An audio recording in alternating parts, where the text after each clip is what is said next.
Hello, and welcome to this episode of Experience Matters, our series dedicated to exploring customer experience and employee experience and everything in between. I'm your host, Shelly Kramer, Principal Analyst here at Kramer&Co. Customer experience plays an outsized role in the way customers feel about your product in your organization, and every interaction across every channel and every device has an impact. Similarly, employee experience and how employees feel about your organization has an impact on the success of an organization. Happy customers and happy employees have a lot in common. They stay, they are often your biggest brand advocates, and generally speaking, you thrive and grow together. This interview took place on stage at ZohoDay 2025 a couple of months ago, and I thought it would be a great way to kick off this inaugural series. So without further ado, let's dive in. Well, I am thrilled to welcome Chris Smith and Lisa Richardson with Telus, and we are so glad to have you here and so looking forward to hearing your story. So tell us a little bit about your roles at Telus, if you would. Sure. Well, thank you very much for having us. We're happy to be here. We're relatively new Zoho customers in the last year. I'm Vice President of Independent Channels, and I support a little over 2,000 retail stores in Canada across our independent dealership channel and our multi-carrier national retail channel, the Walmarts and the Best Buys and others like that. Well, the channel started primarily store-based, evolved into a digital channel to complement the store-based sales. It's about 10,000 independently owned team members who support those stores across Canada, selling both wireless and wireline in the consumer and small business space. Wow, that's a lot. Woo. It's a lot of numbers. And I'm Lisa Richardson, and I support at Telus our corporately owned retail channel, our corporately owned stores, which is about 300 stores across Canada and about 2,000 sales associates. So we're located in a number of different provinces across the country. And as we'll talk a little bit about, like many retailers, we're facing some changing times. Yeah. And so the story today is a lot about our transformation and what's happening in retail and how we change the experience and really capitalize on that amazing asset that we have, which is our people in the stores. Yeah, absolutely.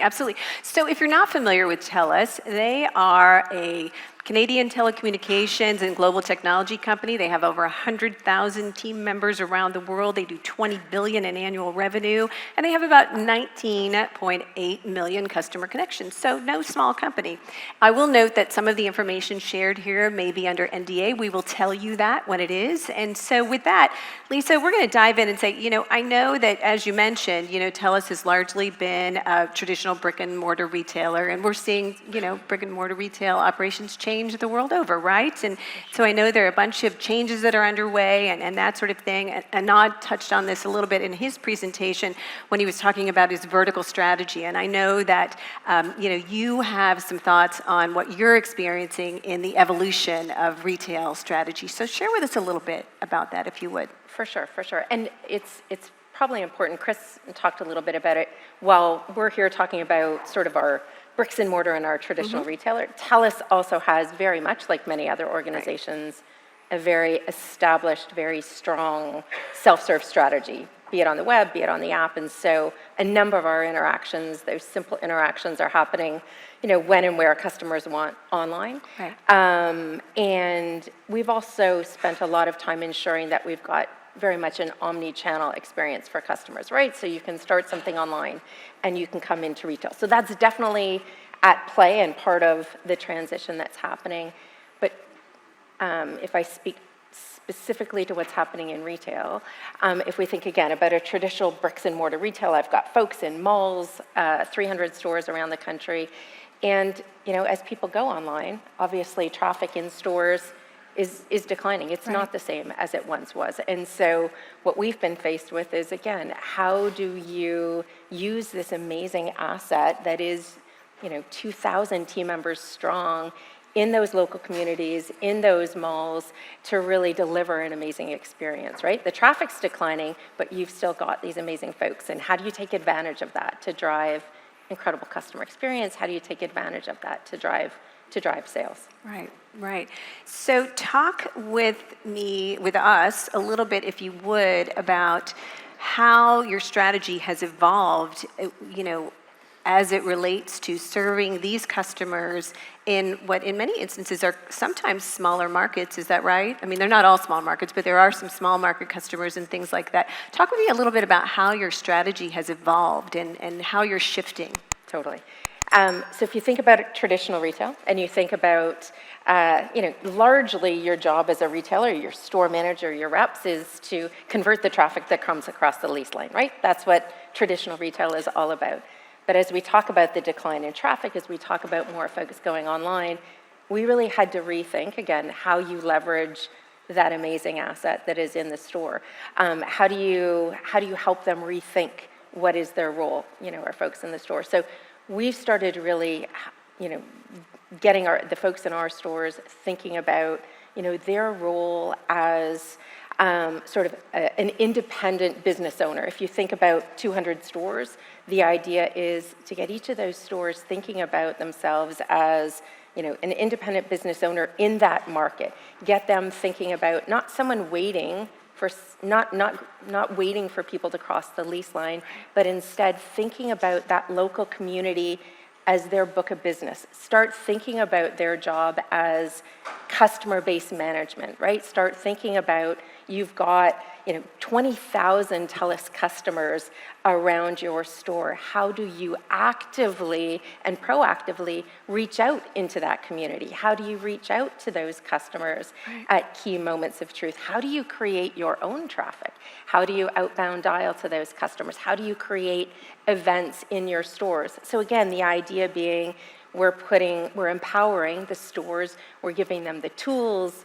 That's where Zoho will come in. The tools, the training, the mindset, the incentives to rethink their role in the store as a proactive base manager, not so much, and as having a real book of business, as opposed to sitting back and just trying to convert the traffic that comes across the lease line. Well, and I think that this is really, it's part of the digital transformation process, right? And it's changing a mindset from this is a transactional one and done. Hi, customer, you want to buy a phone. Here it is, bye, see you later.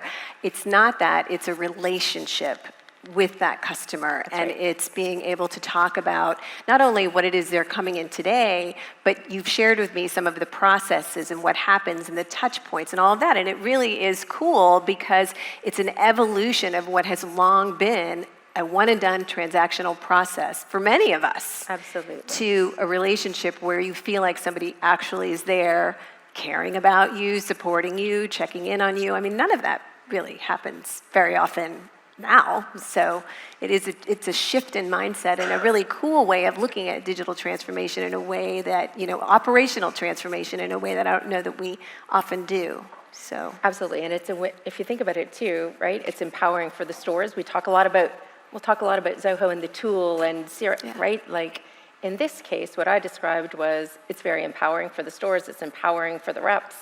It's a win for the business. It's a win for the customer. So, in that regard, it's really a win all around. Yeah, very cool. Well, Chris, I know you supported different channels. So if you would talk with us a little bit about how the retail telecommunications landscape has evolved and kind of how you're seeing customer behavior evolve right along with that.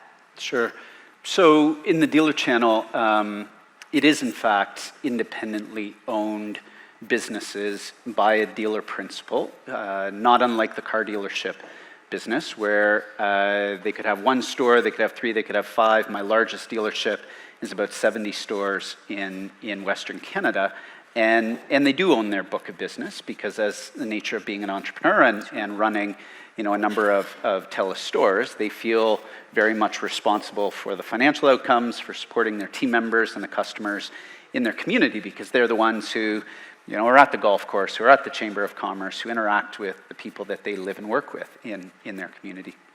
Part of the challenge they've had with declining traffic is a lack of a tool set to really engage with those customers and have an ongoing conversation, as Lisa was saying, beyond the one and done transaction. And that's really a big part of the gap we were looking to fill with Zoho is to support the dealers and the corporate stores with a set of campaign records and leads and an automated, efficient process for reaching out to their customer base to create their own traffic and have those customers come back in the store.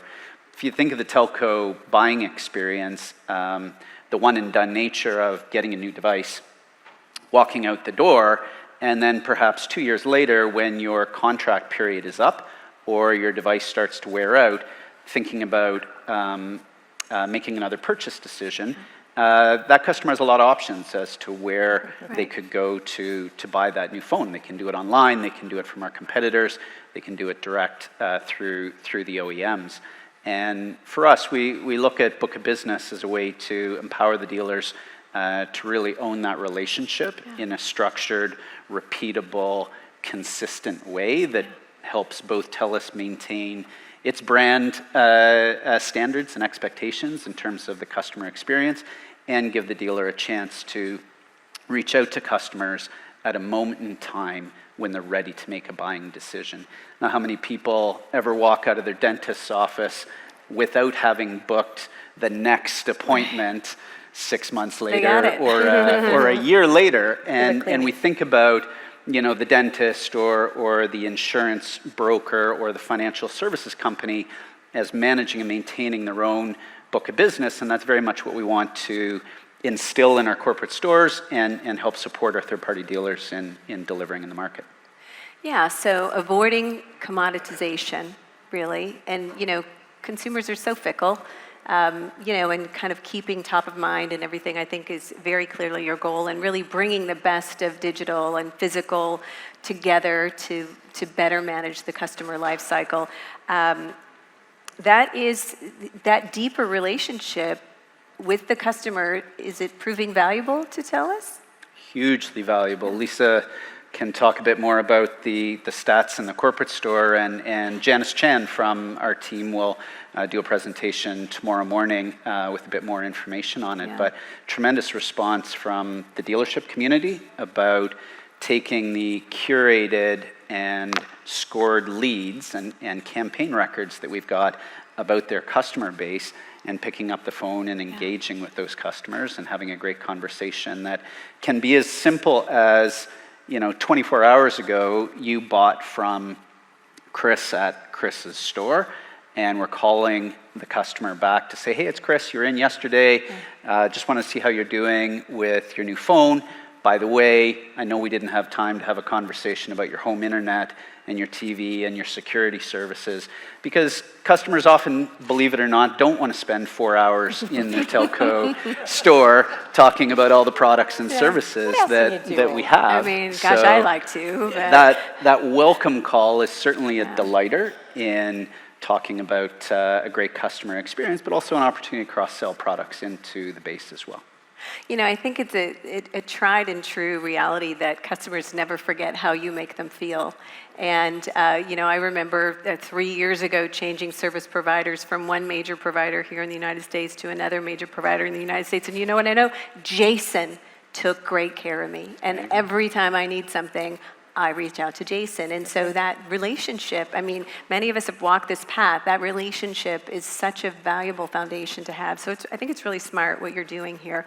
So Chris and Lisa, either one of you, hop in here and walk me through the evolution of your CRM strategy. Where did you start?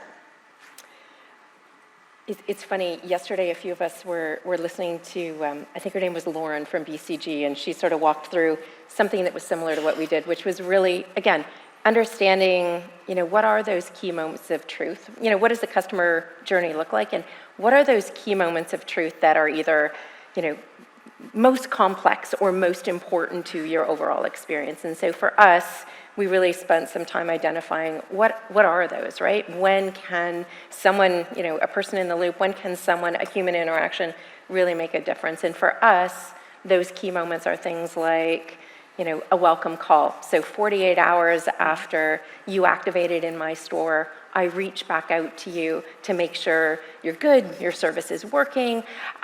Is there anything you need? Is there anything unexpected? You might have something service related that I can resolve at that point. I might be able to talk to you about some other products and services. But that welcome call is so critical to ensuring that you're set up for success from the start. Yeah. The next touch point is probably sort of 40 days later, you've gotten your bill. Is your bill what you were expecting? Then closer to 6 months later, I'm going to reach out to you to make sure that do a bit of a device check-in. Make sure your phone is great, because your life is in your phone, and eventually you're going to want to bring that phone back, and you're going to want to get trade it in and get credit. So I'm going to make sure that your battery is working well. You've got the right protection on your phone. So again, we really identified what are these key moments of truth over that 2-year life cycle. And those are the places where we've invested. So we're not calling you all the time. We're not, we're not hounding you, but we are investing in the moments that matter most to build that relationship, to build that trust. And again, kind of like your example where Jason's the guy, he's my guy. To be your person in your community.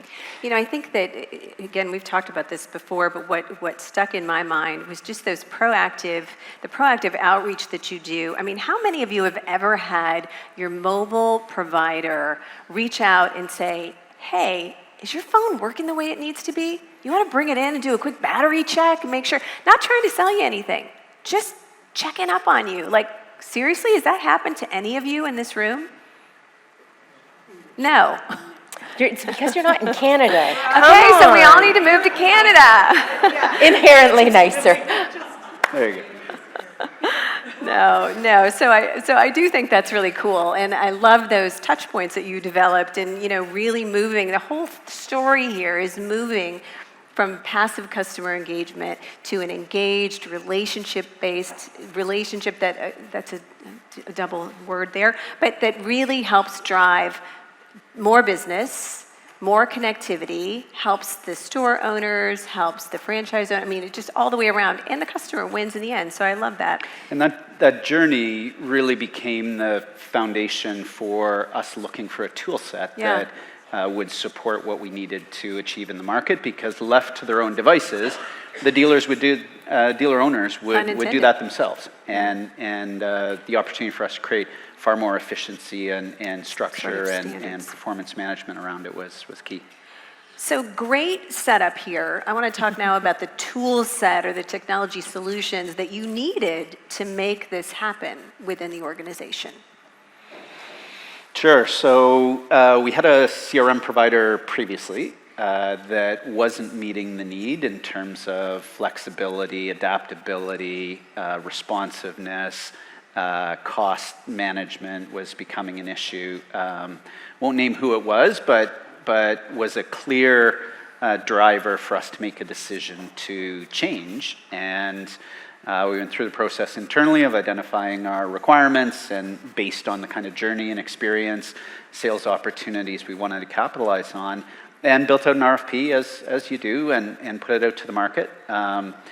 Those companies are under NDA, but they're the ones that you would imagine, and Zoho came out the clear winner in the process. It's the beginning of a beautiful relationship, right? Well, you two have been wonderful. I think this is a really exciting journey and a use case that is not as common. And so I think that it's been wonderful to hear you share your story. And I'll tell you all that there is, for analysts in your, in your resource kit, you've got a one sheet on Telus. Chris and Lisa are here. If you have any questions, be sure to reach out to them. But thank you for listening, and we appreciate it. And we're here all week. Tip your waiter. Absolutely. You've been great. Thanks. Okay.